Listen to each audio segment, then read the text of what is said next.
It goes without saying that the last 10 years have been very good for Marvel. Specifically, I'm talking about Marvel Studios, the production company responsible for the Marvel Cinematic Universe, which is comprised of over 20 films that make up the theatrical retelling of the Infinity Gauntlet story. Through TV, films, cartoon shows, and video games, it's easy to see that Disney's mere $4 billion investment in the company has paid off. Like it or not, the MCU changed the way how people consume popcorn pop culture, and its influence is likely to be felt for years, maybe even decades. Case in point, Team Ninja's Marvel Ultimate Alliance 3: The Black Order. While previous MUA titles were built drawing upon the years of comics that span Marvel's publishing history, The Black Order adopts a framework that feels closer in tune, both from a narrative and aesthetic angle. Still, there's just enough content drawn from the comics that prevents the game from being Avengers Infinity War, the video game, if that's any concern. The Black Order once again gives power to the player to assemble their own team of superheroes to fight evil and save the day. Capitalizing on Avengers Endgame, which has now beat Avatar for the highest grossing film ever made, if you really care about that sort of thing, the game introduces Thanos and his anti-Avengers, the titular Black Order, as they scour the galaxy to hunt down the 6 Infinity Stones. As fate would have it, the Guardians of the Galaxy stumble upon a hidden Kree warship where Ronan the Accuser has managed to find and secure all of the stones with the intention of keeping them away from the Black Order. The ruse fails as both parties are confronted by Proxima Midnight, who battles them for possession of the stones. Peter Quill, aka Star-Lord, manages to snatch one of them during the scuffle, and he and the rest of the Guardians are transported to Earth where the magical jewels scatter themselves. Enlisting the aid of Nick Fury and the superhero Agents of S.H.I.E.L.D., the world's mightiest heroes do battle against Marvel's most infamous villains as they seek out their own desires the stones can grant them. Here's the way I see it. I know you said these stones belong to your master, whoever that is, but technically, we got here first. So how's about you take 3, we take 3, and we call it a hey!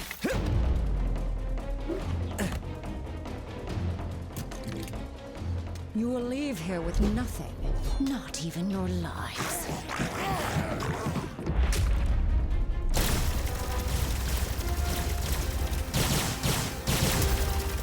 There are two sides to the Black Order's coin. The shiny side is made up from the pure spectacle of seeing your favorite Marvel heroes come together to form dream teams and use them against an infamous rogues gallery. The hunt for the stones is the perfect crossover event as it brings a ton of people out of the woodwork. From Ultron and the Sinister Six to Venom and Loki and everyone in between, the game is chock full of familiar faces to do battle with, using popular heroes like Spider-Man, Captain America, Hulk, Deadpool, Psylocke, Wasp, and many, many, many more. Marvel Ultimate Alliance has always been about superhero wish fulfillment, and the Black Order is no different. The characters bring with them their classic weapons and abilities like Cap's shield, Iron Man's repulsors, and Wolverine's ability to heal, offering a lot of gameplay options and variations to try out. The Black Order story features a rapidly expanding list of heroes, and picking who to play gets more and more difficult because each visit to the game's Team Select screen feels like going to a Costco-sized candy store and being told you can only pick 4 things.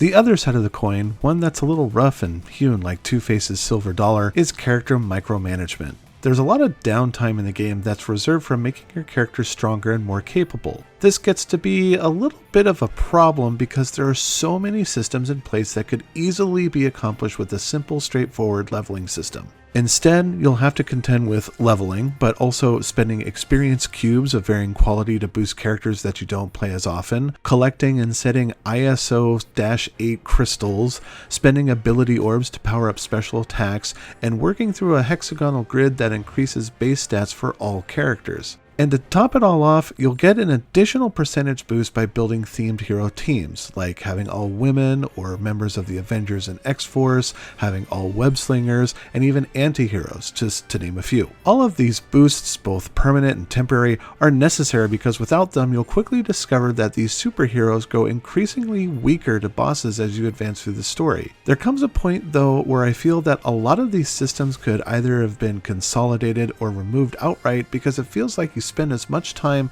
if not more, worrying about numbers than actually playing the game. Even with its accountant-level numbers game, the Black Order is still really fun to play and is a great addition to your Switch's library. You'll travel across familiar Marvel locations and landscapes, battling mobs of enemies on your quest to fight a boss for control over an Infinity Stone. The levels themselves are fairly long and mix straight-up fights with some light puzzle solving to keep things interesting and engaging. The game can be played entirely by yourself, with the computer controlling the other characters. The AI does a decent job backing you up, but when you're up against hard bosses and the various challenge stages, you're gonna probably want to play with a friend online or couch co-op and enjoy the advantages that come with it, like verbally coordinating strategies and jumping over obstacles. Believe it or not, the AI sometimes has a very big problem with this. No matter who controls the other characters, watching them work together is super fun. With every strike against the enemy, each character builds up a meter that can be used to deploy a powerful and devastating area attack. When 2 or more heroes have full meters, you can trigger all of them at once for an incredible screen clearing and frame rate dropping all-out attack.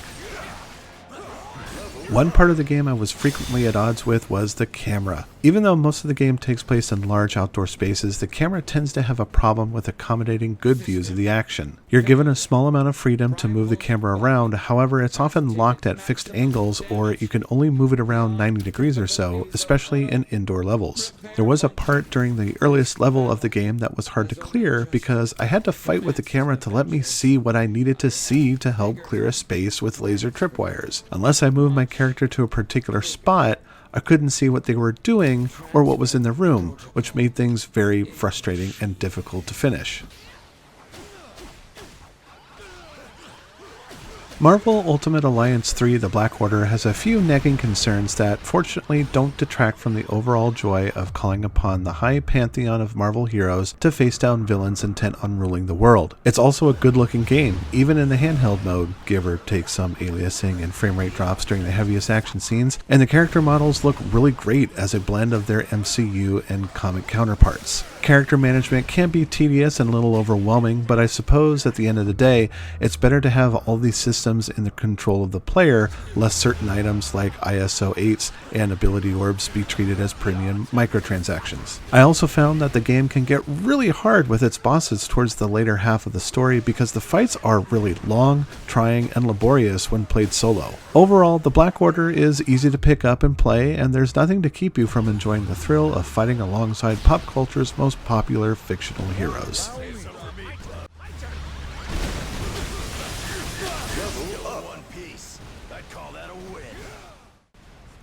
Darkstation gives Marvel Ultimate Alliance 3: The Black Order 4 out of 5 stars. A teleporting dog? Is this some kind of joke? You know, I was just about to ask the same thing about the raccoon with the laser gun. It's a quantum igniter. Thank you very much. And it can blast you right out of that tin can before... Measure your weapons later, boys. If we want to survive this, we do it as a team.